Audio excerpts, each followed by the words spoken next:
go ahead and get started. So welcome to The Future Does Not Fit into the Containers of the Past, 6 Thoughts for the Next 6 Months. I'm really excited about this program and having Rishad here today. Before we get into the program itself, wanted to just take 1 minute and share a little bit about the Booth Alumni Club of Chicago, who's sponsoring this. My name is Nicole Yelsey. I'm the co-president of the local alumni club for Chicago.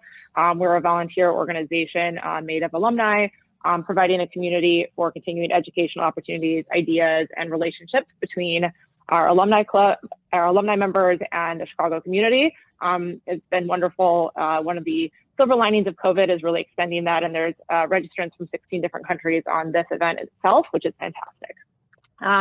Some of the upcoming programs that we have is an innovation panel that's coming up on January 22nd, Harnessing Empathy in the Digital Age to Gain Deeper Insights. Another piece that will be launching starting in February is a Resiliency 3-part series in partnership with the Rishad Center, Harry Davis Center, and Bank. Sessions are on building resilient teams, facing adversity, and finding hope, really about personal resiliency. And then the Road Up documentary screening and a conversation with Maria Kim, who's the CEO of CARA, on the journey of 5 different members of the Chicago community on the journey from homelessness to stable employment. Really fantastic documentary screening that we'll be doing virtually.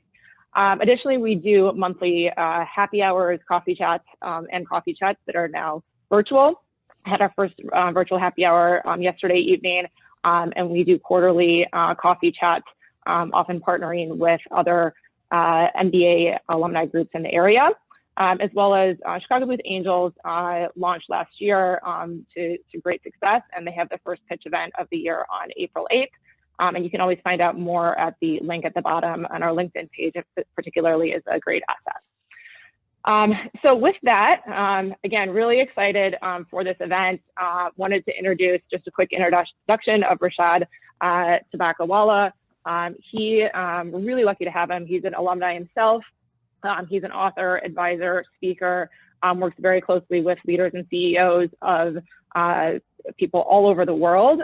He most recently served as the Chief Growth Officer and Chief Strategy Officer of Publicis Group, which is a global communications firm of over 80,000 employees. And he was there for a number of years and led amazing work there.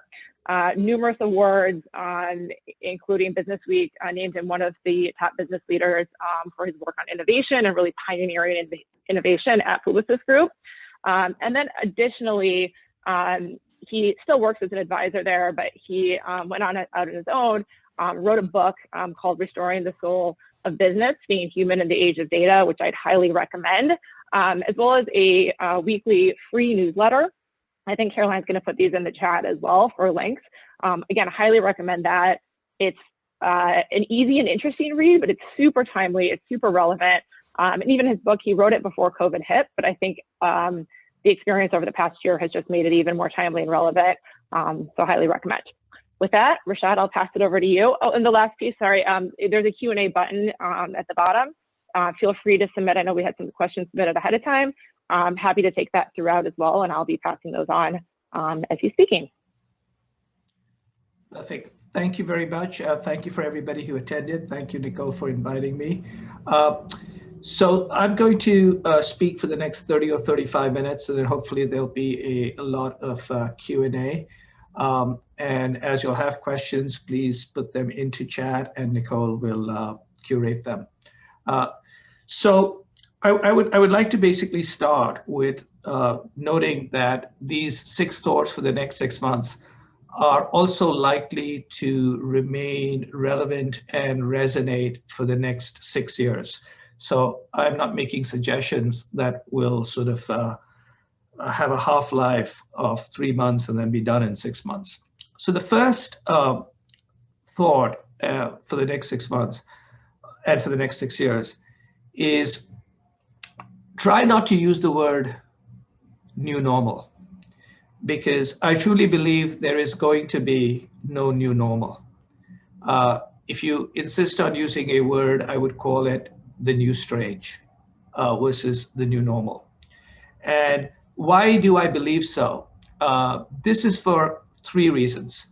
The first reason is In my 40-year career, which has been a global career, I have never seen anything like the impact of COVID-19. And I have obviously not been in business during the Great Plague of 1917 or World War II, but I have seen everything from 9/11, SARS, MERS, the Great Recession, etc. Why this is different than anything before, and why those cannot be looked at in any way to sort of extrapolate into the future, is first, this is the only thing that I've lived through that is happening to everybody in the world. Even the Great Recession did not actually impact 2-3 dozen countries. That's number one. Number two is it's happening to every person in the world. Whether you're rich or poor, whether you're the president of the United States or the head of Brazil, this can get you. And the third is it is not a 1 minute or one time event, like let's say 9/11, but it is something that has gone on for 9 months and is likely to go on for another 6 to 9 months. So what happens is when everybody in the world behaves or is forced to do things differently for 6, 12, 18 months, behaviors change, expectations change, and things get completely rewired. I call this the Great Reinvention versus, the Great Acceleration. And there are 3 stages of this Great Reinvention. The first one, which we have been through, which we're still in parts of, is fragility. And we have seen the fragility of society. We have seen the fragility of business, with many businesses going out of business, but even large businesses like Boeing here in Chicago having to draw down all of its lines of credit from JP Morgan Chase, etc. So we've seen fragility of business, we've seen fragility of society, and we've seen fragility of individuals. Obviously, the ultimate fragility being that we can get sick and we can die. And as a result of this fragility, individuals and businesses and society are going to try to find ways to become more resilient. So the second phase, which is what we're going through right now, is resilience. And resilience, when it comes down to business, is going to be everything from shoring up balance sheets to making sure that you have flexible cost structures, supply chains that are more resilient. Society's resilience is going to basically mean people are going to think about safety, security. There's going to be a massive emphasis on, I would think, healthcare. You're going to probably see the return of unionization. And finally, for individuals, it's going to be everything from what is the meaning of life? What are we going to be doing? Can we afford living where we are? Why are we living where we are, etc. And then we're going to move to the third phase, which is resurrection, which is coming back. And resurrection is different than restarting.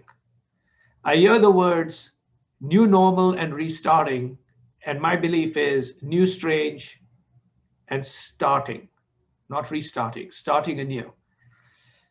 Now, as I said, one of the reasons why I think we're starting anew is not only because COVID-19 has impacted society everywhere for an elongated period of time, but think about the simple fact that we're also about to enter a new era of technology, or have entered a new era of technology, which I call the third connected age. So the first connected age of technology began in around 1993 with the World Wide Web. And at that time, people connected to get informed, and they connected to transact. And in the US and the Western world, the 2 companies that did very well on that were Google and Amazon. In 2007, we entered the second connected age, which built on the first connected age. And that's when, in addition to connect to transact and connect to inform, we were connected all the time because of smartphones, because that's when Apple came out with the smartphone. And around 2007, social media took off, and we were now connected to everybody. So the second connected age, we were connected to everybody and we were connected all the time while we continue to transact and we continue to inform ourselves. The companies in that era obviously were Apple and Facebook. And not surprisingly, those are four of the most valuable companies in the Western world, and companies like Alibaba, Baidu, etc. in China and other places. A few years ago, we entered, and now we are scaling up to the third connected age. And in this case, there'll be four additional forms of connection. Data connecting to data, which is machine learning, which is the flavor of AI that currently works. New ways of connecting, of which voice is the first big interface. Much faster connections, which is 5G.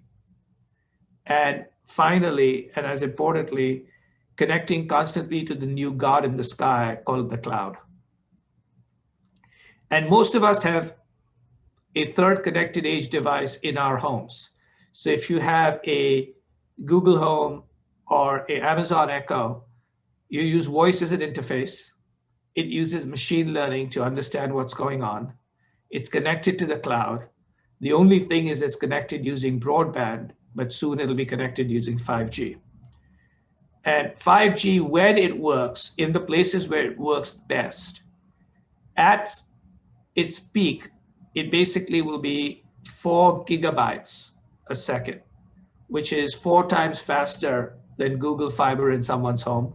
And approximately, most people who have broadband have about 25 megabytes a second. So this would basically be 400 times faster. So eventually you'll stop broadband access and you'll have 5G coming into all your devices. But now think about every device connected to the cloud with rapid speed and with almost no drop off, where you interface with voice today, and in the future it might be AR and VR. That's the third connected age. The reason I bring the third connected age in COVID-19 is I want to go back to 2008, 2009, and talk about the implications of what happened when we entered the second connected age and we had the impact of the Great Recession. Coming out of the Great Recession, some people were sort of asking, why do we own things? Other people said we have budget issues. Other people hated the banks, whatever. And we also began to see increased broadband, but we also saw social and mobile. General Motors and Ford coming back paid back their loans and restarted their businesses.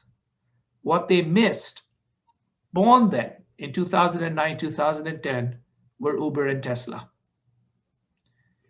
Gillette and Schick went back to raising prices, adding blades, and competing with each other, when because of social media, because of broadband, and because of YouTube, and because of the ability to now use sampling, companies like Harry's and Dollar Shave Club were born, which eventually made P&G have to write down their acquisition of Gillette by $8 billion.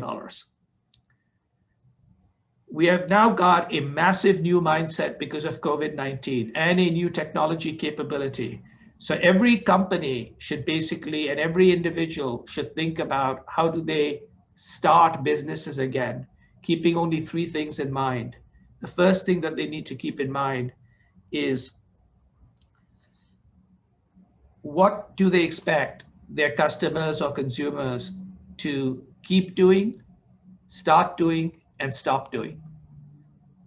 Number one. And for those of you all who are going to think about this in your own categories, don't start with your category. Think about travel and restaurants and how those have changed. So then go to your category. The second is do a shock resilience mountain cesspool analysis. This is my modern way of thinking of SWOT. COVID is like a shock to the system. So your company, yourself have been shocked. What fault lines has it shown? At the same time, there's been resilience. So what has held up? Because an asteroid hits, the new mountains formed, which are new opportunities, but there are also new cesspools, which is new companies coming that would eat your lunch, or new competitors. And then we're keeping the customer's behavior in mind and this internal analysis. Think about how you would satisfy these new customer behaviors with only 3 constraints. Anything you do has to be legal. Anything you have to do has to be technologically possible in 2021 or 2022. And it has to make money or break even in 3 years. That's it. Those are your only 3 rules. Whatever you create, if you think it's good and your company or your team doesn't do it, you're asking for death and destruction for your business, because someone is thinking about it right now. And that is why I strongly encourage people, don't say new normal, think new strange, don't think great, don't think about restarting, think about starting. And finally, think about how every place and everywhere you went has got rewired. Most human beings spend their time in 6 different places. They spend time at home, they spend time in the office, they spend time traveling between offices or between countries, they spend time in restaurants, they spend time, being, sort of entertained, and they basically spend time shopping, which is retail. Those are the 6 places we spend most of our time. 5 of those 6 places have all collapsed into the 6th place, which is the home. And as a result, there's going to be massive rewiring of the world, including when you think about the secondary effects of people not necessarily going to work every day in the future. What does that mean for everything from mass transit to restaurants? I go to Manhattan very often. A statistic about Manhattan: at 3 a.m. on a Wednesday night, in the old days in Manhattan, there were 1.2 million people in Manhattan, because that's the population of Manhattan. But at 9 a.m. or 10 a.m., there would be 3.2 million people in Manhattan, because 2.2 million people would come into Manhattan, of which 2 million people came in through trains or subways. When will trains and subways be safe to come in? So you can imagine when people say cities are coming back, of course they'll come back, but they'll come back in a very different way. So that's why I think about that. The second is, one of those 6 things that have changed is work.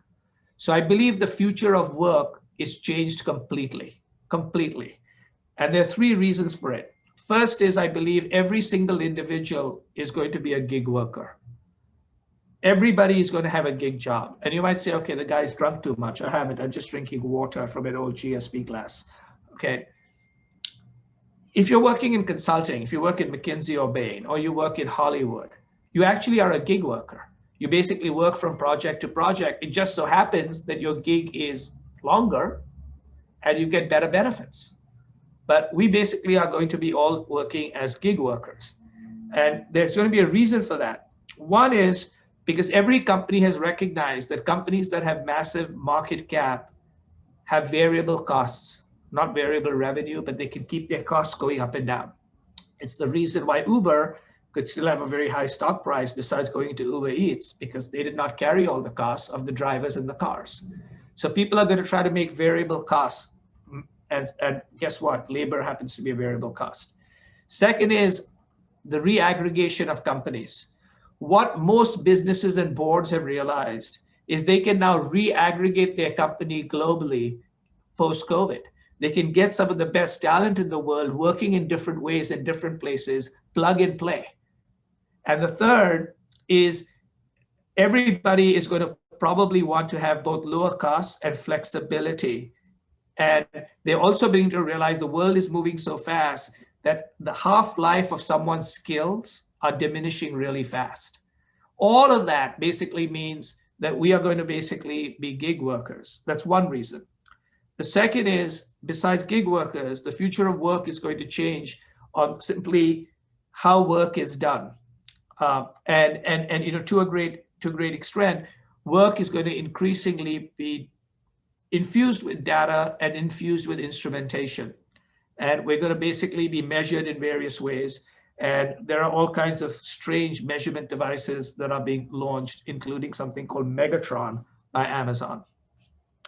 And the third is where work is done. So gig workers, how work is done, and then where work is done. In the old days, you would have to explain why you were not in the office.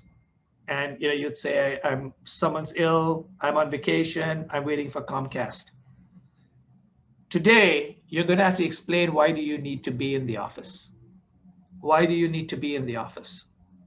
And there are only 3 reasons people need to be together.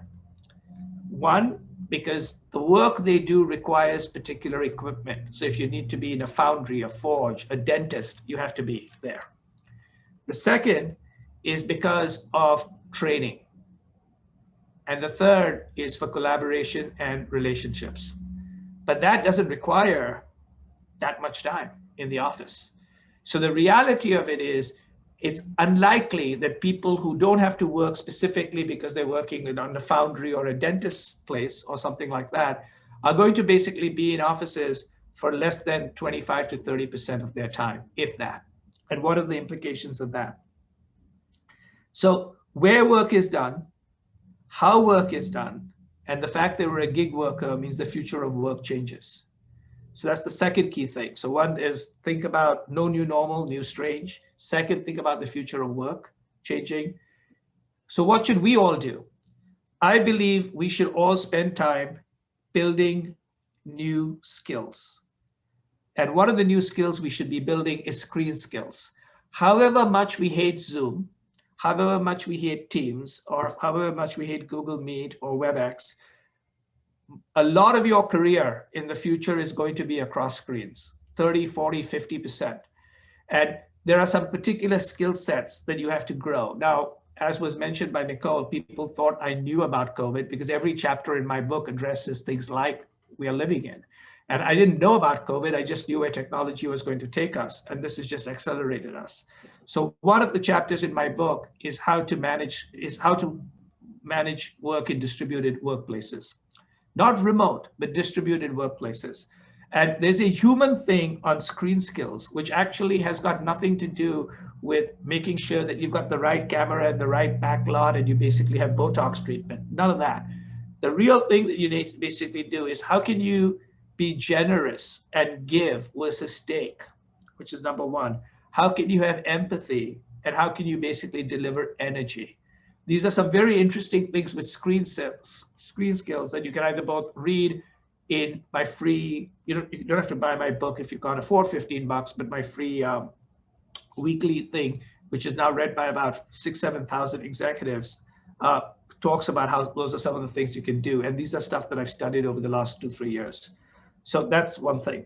The other one that we should all think about is, if we're all going to be a gig worker, is to think about how we operate as companies of one.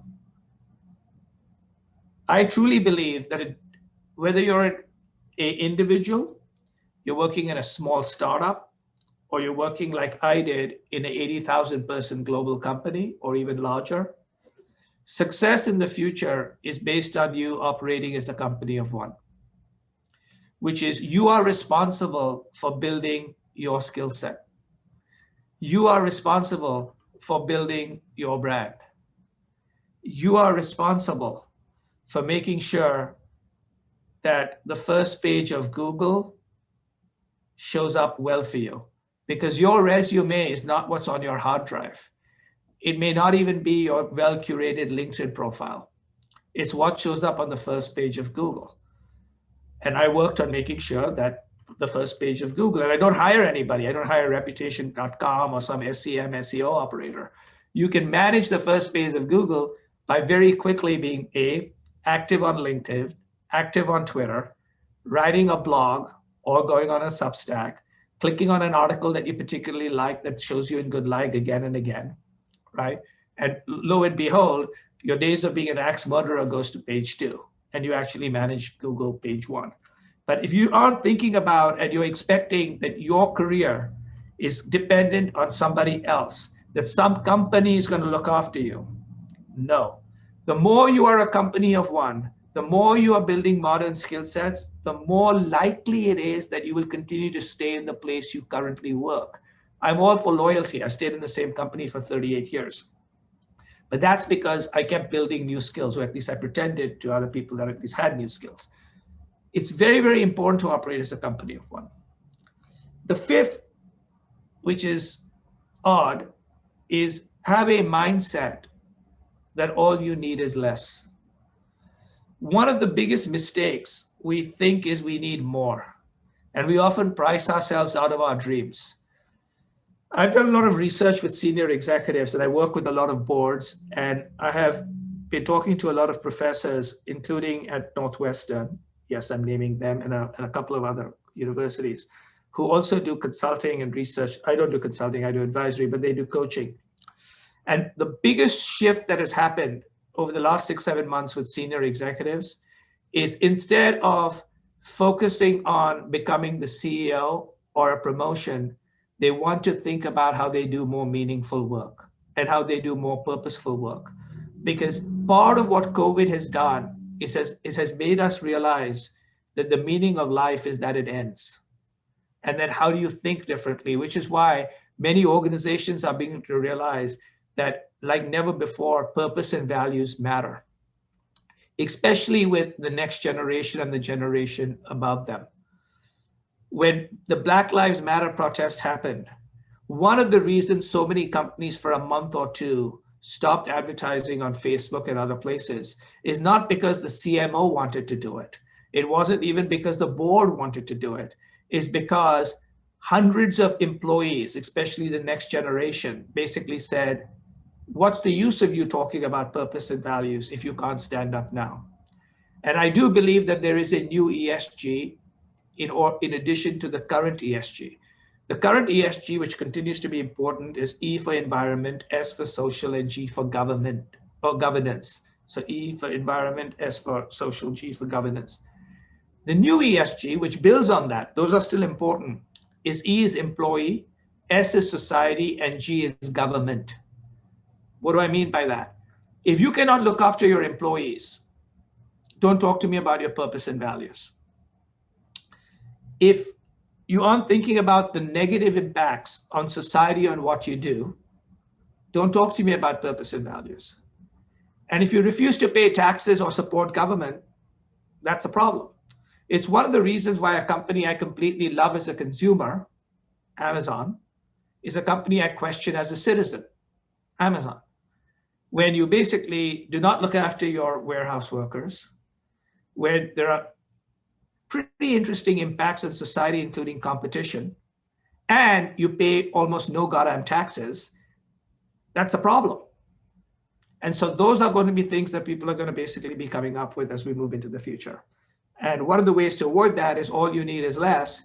And we now know that, because think of how many things that you bought you actually use these days. How many clothes?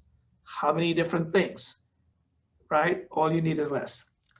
The last one is, the sixth one is to build a case for the exact opposite of what you think is true.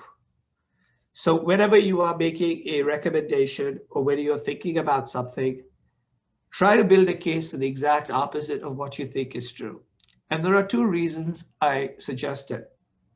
One is it's just smart business. If you want to sell something to somebody, you want to know what they would protest about. So you should think about what the other side is. But there's another reason.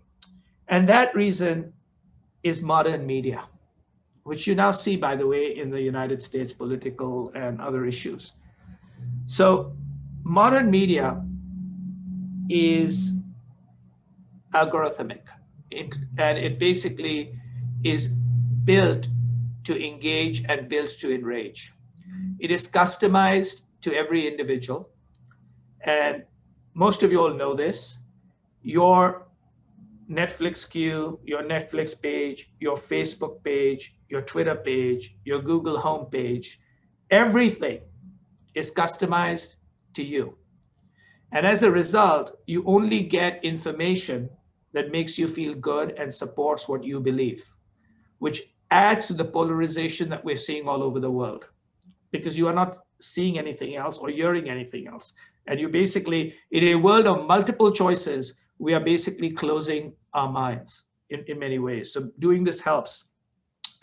Because if we don't, we come to a stage where all this media, by caressing us, supporting us, and telling us we're so good, makes us believe that our flatulence smells like Chanel 5.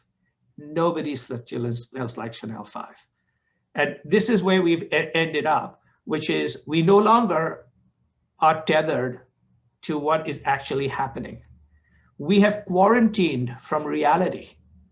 We refuse to quarantine, but we will quarantine from reality. And part of it is modern algorithmic media, which, by the way, isn't just online media. It's everything from radio to television to everything else. So that's the reason I say build a case for the exact opposite of what you think is true. So those are sort of my 6 things. And obviously, many of them move over the next 6 years or even more. There's a lot of thinking that I've done, including on the future of work. What are the 6 big changes that are going to take place over the next few years, etc., which you can find at rishad.substack.com, which is a free lunch. There is no cost. It's completely free. There's no premium upgrade. There's no advertising. There's no data harvesting, nothing. Thank you. Open it up for questions. Thank you so much. That was fantastic. And I think a lot of that really resonated with me, and I'm sure a lot of people on here. So you can submit questions via the Q&A. Rishad, I thought maybe I can start with some of the ones that were submitted through registration, though. One of them you kind of started talking to in the 6th point, just on the polarization. And this question came in of one of the defining trends is the continuing polarization and sentiments in society. So any advice on how a leader might navigate this environment to build and nurture and help thrive in a team? Yes, I think the single biggest thing that people should think about is how do I optimize my company, my product, and my service for citizens and not for consumers. It's that simple, right? And consumption is a part of what you do as a citizen, but there's lots else that you do as part of a citizen. So instead of calling it stakeholders, which is another thing that you can call it, let's think about sort of the citizens, which makes sense. And there are actually very interesting sort of ways of thinking about how to do that. And what I'm going to do for those who might be sort of interested is 2 years ago, to the day, or not to the dates, as it was in January of 2019, I had the opportunity to speak to 700 executives in the media business, the platform business of Facebook, Amazon, Apple, as well as media companies and clients and agencies, et cetera. And I wrote I gave a talk and it was very popular, so people wanted a video of it. And then some people don't like watching video, so I did a Mechanical Turk and got it also transcripted, which I then edited, which is called, "We Need to Optimize for the Citizen and Not the Consumer." And if you read it, you may think that I could tell the last 2 years step by step, which is exactly what I did. Exactly what's happened over the last 2 years across everything. So I go into trust barometer, why companies have lost strategic leverage, which, by the way, the Polsky Center and a lot of these other things that you see when they're doing research on competition, because I truly believe, like Raghu Rajan, we have to save capitalism from the capitalists. We got to bring competition back. And that's part of what I say in this particular place. Excellent. And it looks like you both added that in the chat. One of the things that I thought you said that resonated with me a lot when you were speaking earlier is just Amazon and how much I love them as a consumer and really struggle with them as a citizen. And it's literally a daily struggle I have. So very interesting. One that just came in through the chat, just asking a little on any additional perspective on screen sense. And you talked, about learning on screen sense. So any additional perspectives on that? Yeah. So the way I look at it is, I see screens having a good side and a bad side. So I basically say, how do you manage it, the darker side of screens? But there's also a positive side of screens. The positive side of screens, which we have seen, are 3. The first is it provides great flexibility to people. Second is it allows for a more diverse workforce. You can now actually reach out to, because there may be people who can't afford to live in cities or you can't find them in particular places. Now, there's no reason not to have a diverse workforce. You can find them in any particular place. So diversity is one, flexibility is one, and massive time savings. right? Which is the key. However, what the struggle really are all emotional. So one of the struggles of screens happens to basically be that if you are starting, let's say starting a job or trying to learn, starting school, trying to build relationships, it's very, very difficult. That's one. Second is sometimes it is hard. It sometimes is better than having a meeting, like a physical meeting. You know, I would always tell people the reason people don't like business meetings is because we don't go to meetings. We go to stare-a-thons, right? We stare at a screen, we stare at our iPads, we stare at the little mobile phone we've got on our knee. We don't actually talk. In fact, there's more conversation on Zoom than there's actually with a stare-a-thon. But there are certain things that where you don't see gestures, you don't see interactions, and those are part of learning and understanding stuff. So there's a book that I have suggested to people called Remote. It's called Remote, and it's written by a gentleman who works in Chicago. The company is called Basecamp. It used to be called 37 Signals. And they've been working around the world remotely for years. Another one is to listen to Matt Mullenweg, who is the CEO of a company called Automatic, who from the day they started have 1,500 employees globally, permanently working as a diverse workforce.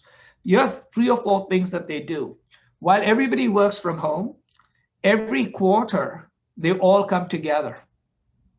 So once a year, the entire company comes together at a place for a week.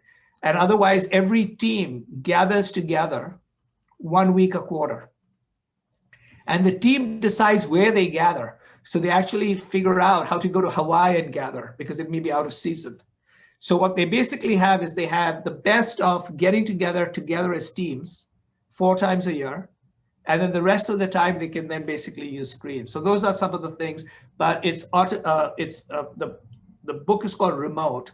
And then also look at what Automatic, the company, does. Thank you. That's great. One question, and I think you hit on some of this too, but just the question was, how do you see the job market playing out over the next 6 months? And I know you talked about, you know, everyone moving to gigs, kind of being a gig worker, as well as owning your personal brand and being a company of one. I know obviously those people, I'm sure even on here, that are looking for work as well. So kind of from that sense in the job market for the next 6 months. So, you know, it's clearly there are 3 types of jobs that are going to, there's not going to be enough demand relative to supply. And then there are jobs where so it's a bifurcated economy, right? So there is great demand for 3 sets of skills. Anybody who can understand and work with humans and technology at the same time. That is the ultimate skill, right? Can you actually work analog and digital? Because the nice thing about digital is it's zeros and ones. It's data-driven and it's silicon. Analog is carbon-based feeling people. Now, some people say that's the problem. And I say, yeah, everything is easy. People get in the way. But if there were no people, there'd be no business and you'd be dead anyway. So you have to work with people. So people who can combine those skill sets are very important, which means people who also understand, you don't have to be a code jockey, but to understand the importance of data and digital and where the world is going. That is one skill set. The other skill set is a lot to do with looking after people. And that is everything from nursing to therapists, etc. Massive demand. And the third are people who do things that machines can't do, but they don't get paid much. So that is people who work for DoorDash and for Uber and the warehouses of Amazon. You know, they're adding whatever, 10,000 jobs a week or whatever it is. So, but those are the 3 where there's a demand. Now, I'm assuming that most of the people who are attending this are, unless they're desperate, aren't signing up for the DoorDash Uber part of it, but they might be, okay? So therefore the demand that does exist is there. Now, the other is there are industries that are growing really fast, which happen to primarily be in places like technology, etc. Now, the places where I would be wary, which is where many of our folks might be.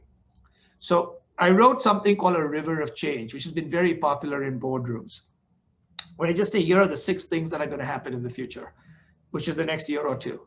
And it's it's in this rishad.substack.com, you can find it. And I believe that in the next 3 years, you're going to see a massive, massive dislocation and disruption of 33% of United States GDP. And that 33% is healthcare, finance, and education.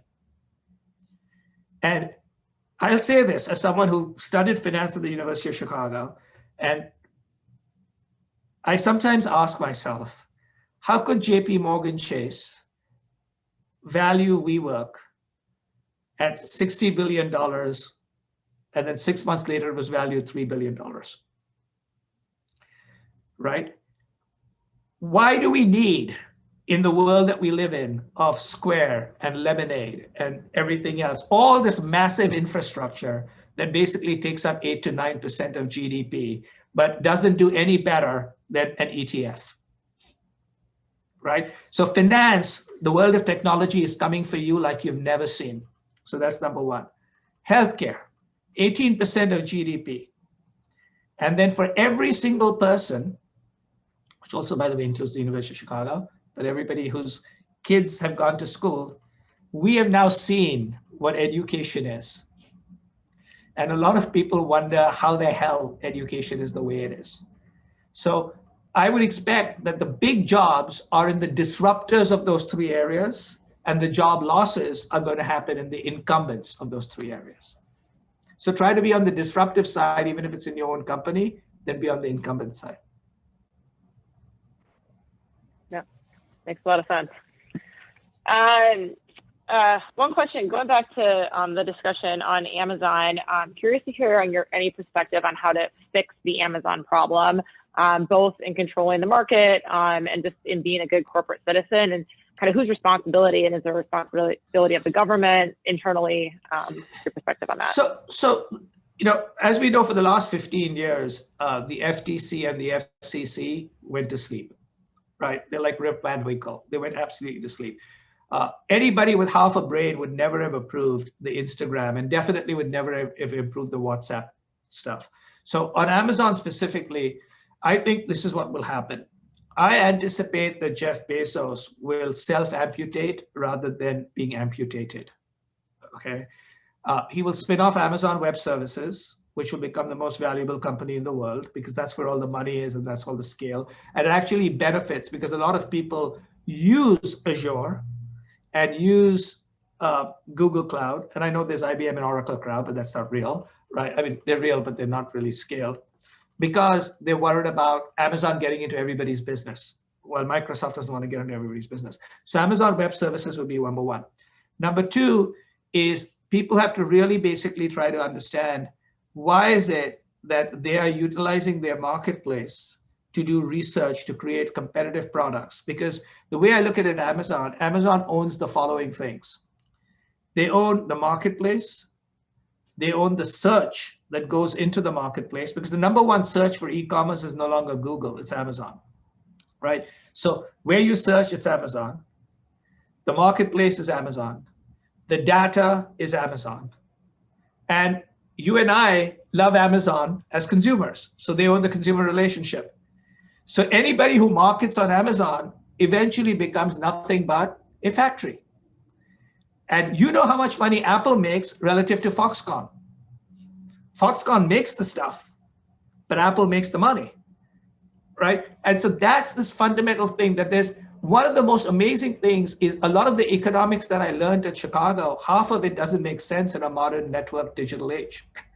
Obviously, I studied a long time ago. The modern people don't love the shit I learned, right? But remember this, many managers, senior leadership of companies learned what I learned, and they haven't learned the new stuff. So that all the decision-making is very strange, right? And so I think Amazon needs to be broken up into a few sub-pieces. I think they're gonna basically be done it. And I truly believe that people have to really look, because they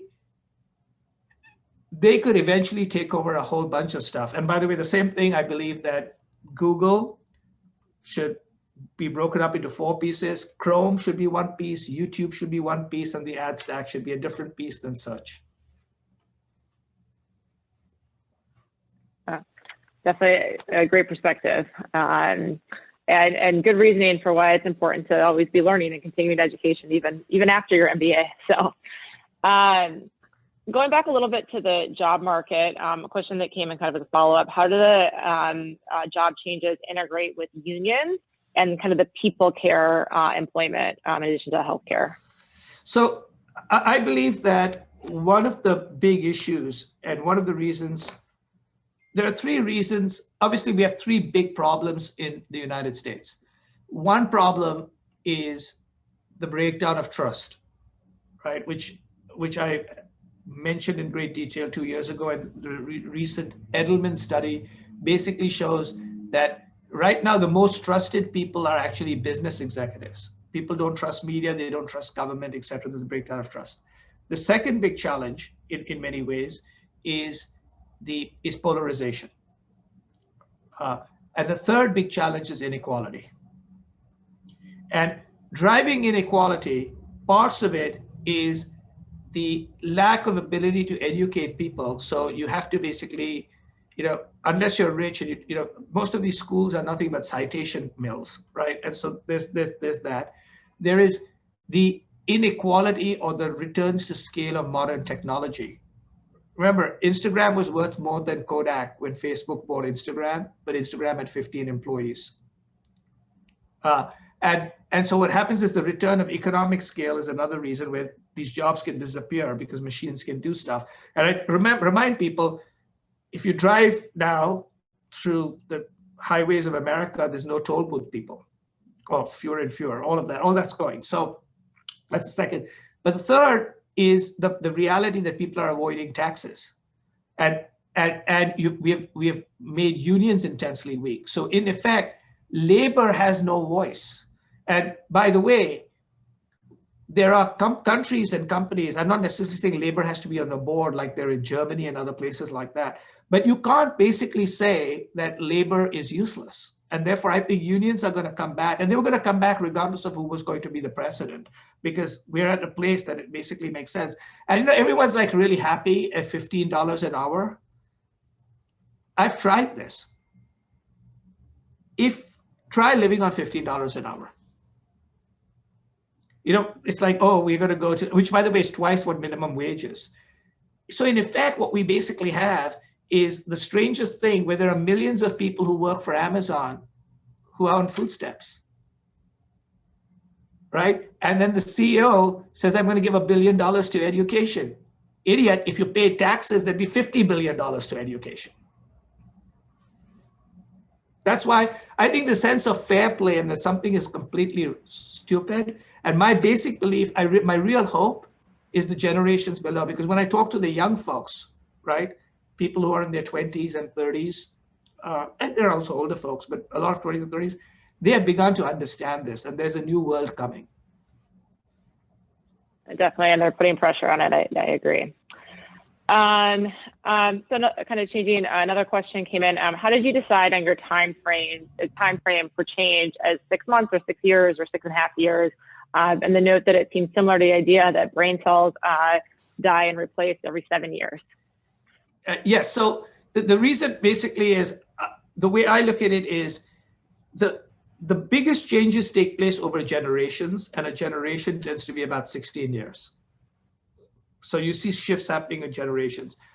And because of most of the impact of a generation is half, so it's like to be like 6 to 8 years. So the brain cells 7 years. But what I found is if I don't tell people here are the things to do over the next 6 months or the next 3 months, it seems too long to think about, right? But I try to make sure that whatever I suggest over the next 3 to 6 months is useful forever, right? So hopefully some of this advice, or maybe stupidity, but let's say it's advice, okay? If you do some of these, it makes a lot of sense. And the other one is to do it deliberately every day. Like one of the things that I don't have here, which is in my book, is I have an entire chapter which is very popular with folks who are of my age and the generation younger than me. So the people who are like, I says 45 to 65. So those two generations, which is how to upgrade your mental operating system.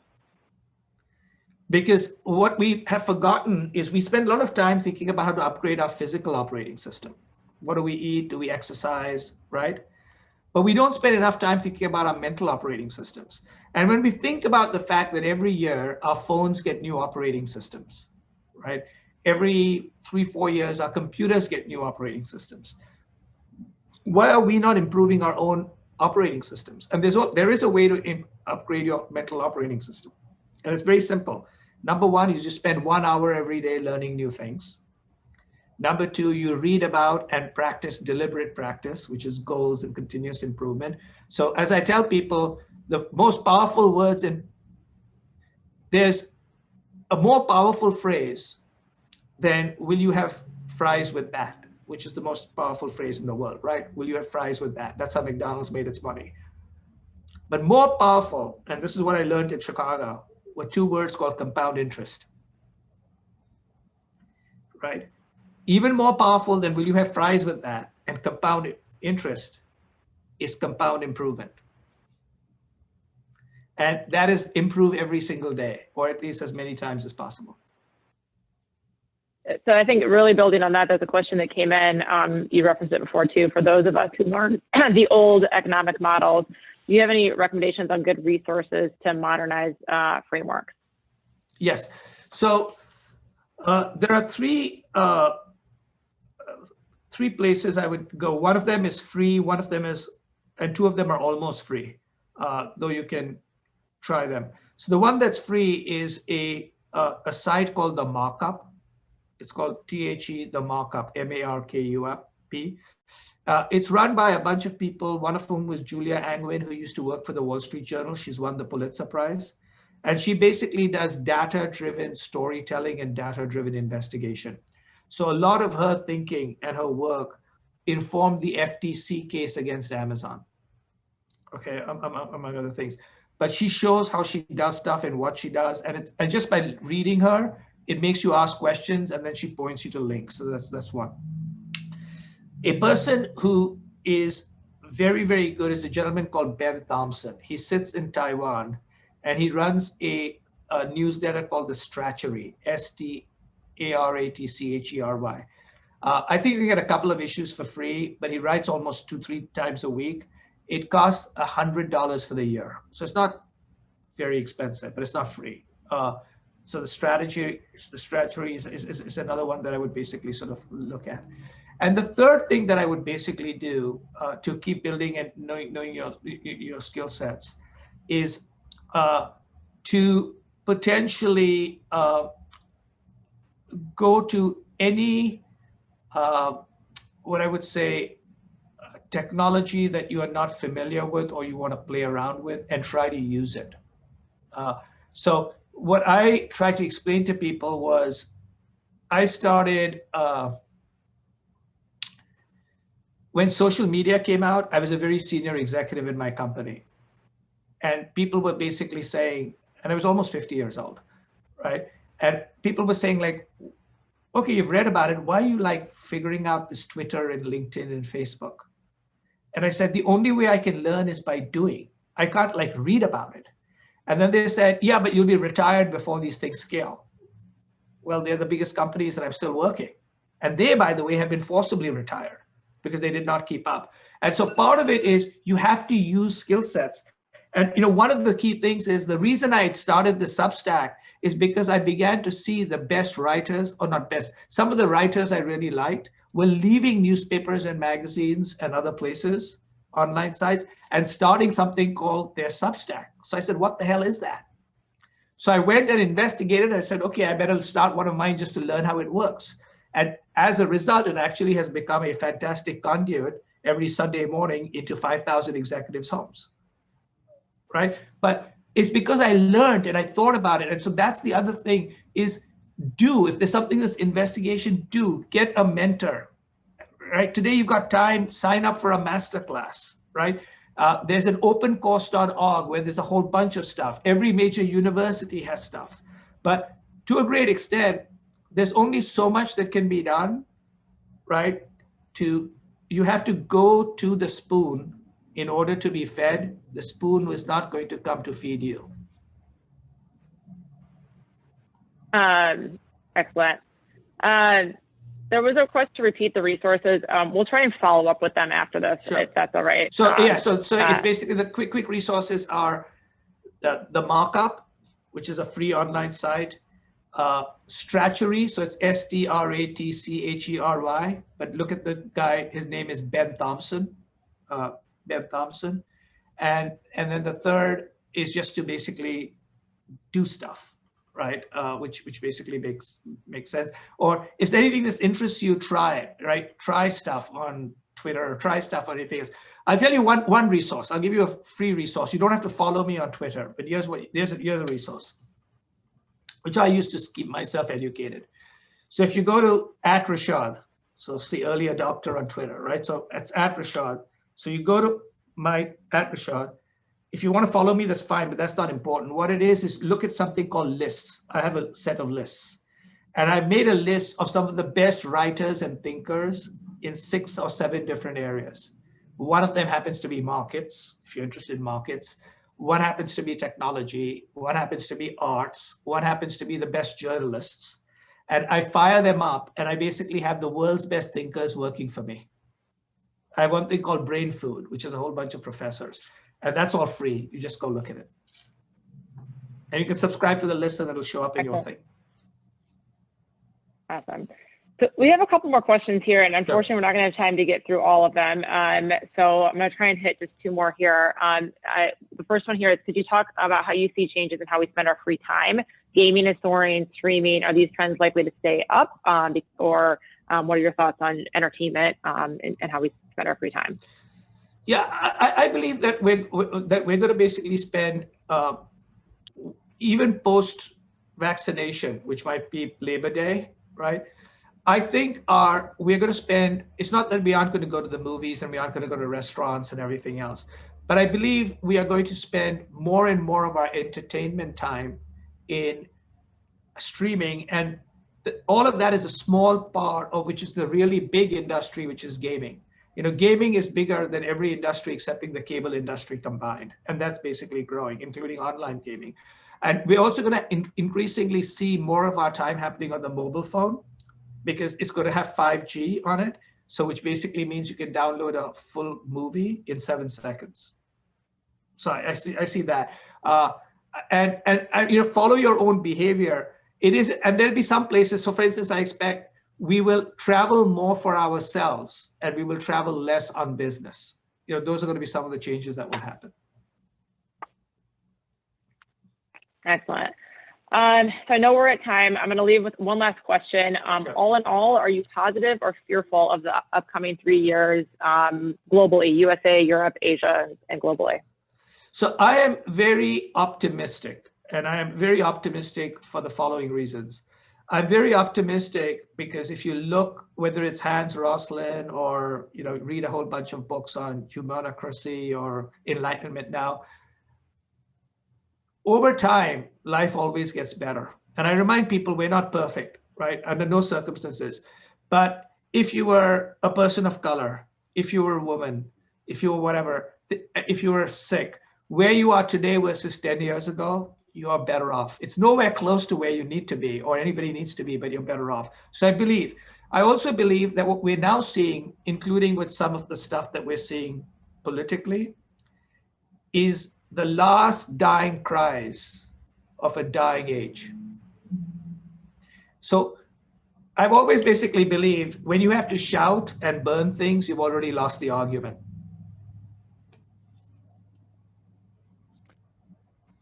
Thank you so much. Thank you for everyone who stayed on here. I think, like I said, your perspectives, and highly recommend following Rishad and reading his book and subscribing to the newsletter. Thank you so much for your time. And then the other piece I was going to hit on too, just on continued education. I know most people on here are alumni. If you have ideas that you'd like the Alumni Club, other speakers, topics, that sort of thing that you want to learn about, we're always happy to do events and take ideas on that.